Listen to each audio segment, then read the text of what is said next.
નમસ્કાર, હું આસ્થા ગોસ્વામી ધ કેસરી ન્યૂઝ સાથે મહેસાણામાં નદીમાં દબાણ અને પુરાણ કરીને બનાવેલી આનંદ નિકેતન સ્કૂલ સામે કાર્યવાહી કરવા બાબતે ધરણા પ્રદર્શન કરાયું.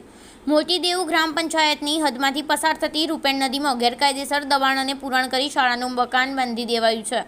આ બાબતે અરજદાર આશીષ પટેલ છેલ્લા 2 થી 2.5 વર્ષથી ગ્રામ પંચાયત કલેક્ટરશ્રી, ડીડીઓ, ટીડીઓ, મામલતદારશ્રી તેમજ જનસંપર્ક અધિકારીશ્રીને લેખિત રજૂઆતો કરવા છતાં પણ બહેરામૂંગા પ્રશાસનને શાળાના સંચાલકો વિરુદ્ધ કોઈ તપાસ કે કાર્યવાહી નહીં કરતા અરજદાર ધારણા પર બેસવા મજબૂર બનેલ.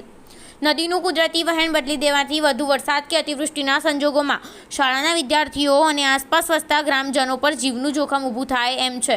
તો જો કોઈ હોનારત સર્જાશે તો એના માટે જવાબદાર કોણ? શાળાના સંચાલકો કે પ્રશાસન? એ એક ગંભીર સવાલ ઊભો થયો છે.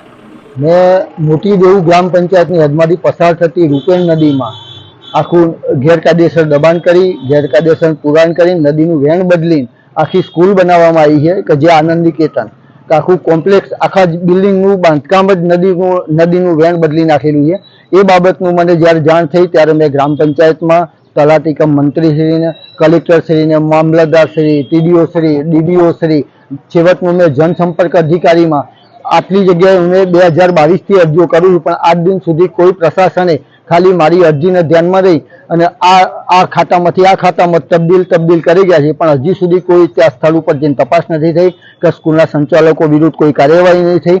તો શું પ્રશાસન એની રાહ જોવે છે કે હાલ જેમાં ગેમ ઝોન કાંડ થયો, હરણી કાંડ થયેલો, તક્ષશિલા કાંડ થયો, તો એવું અત્યારે હજારો વિદ્યાર્થીઓનું જીવ જોખમમાં મુકાય એવું પ્રશાસન રાહ જોતું હોય તો એની રાહ જોતું હોય તો એના વિરુદ્ધમાં હું અત્યારે હાલ ધરણા ઉપર બેઠો છું કે જે તાત્કાલિક ધોરણે ત્યાં તપાસ થાય અને કાર્યવાહી થાય, સંચાલકો વિરુદ્ધ કાર્યવાહી થાય અને જે કામ જે બે વર્ષથી નિષ્કાળજી અને બેદરકારી રાખી છે એ અધિકારીઓ વિરુદ્ધ પણ કાર્યવાહી થવી જોઈએ.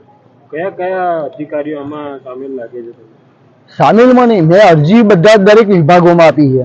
હવે દરેક જણ એ કલેક્ટરશ્રીમાં આપી તો કલેક્ટરે ત્યાં તબદીલ કરી, ગ્રામ પંચાયત તબદીલ કરે છે ટીડીઓમાં, ટીડીઓ તબદીલ કરે છે મામલતદારમાં, મામલતદાર સાહેબ પાછા તબદીલ કરે છે ટીડીઓમાં. બસ આ તબદીલ 2 વર્ષથી આ ગેમ રમાય છે.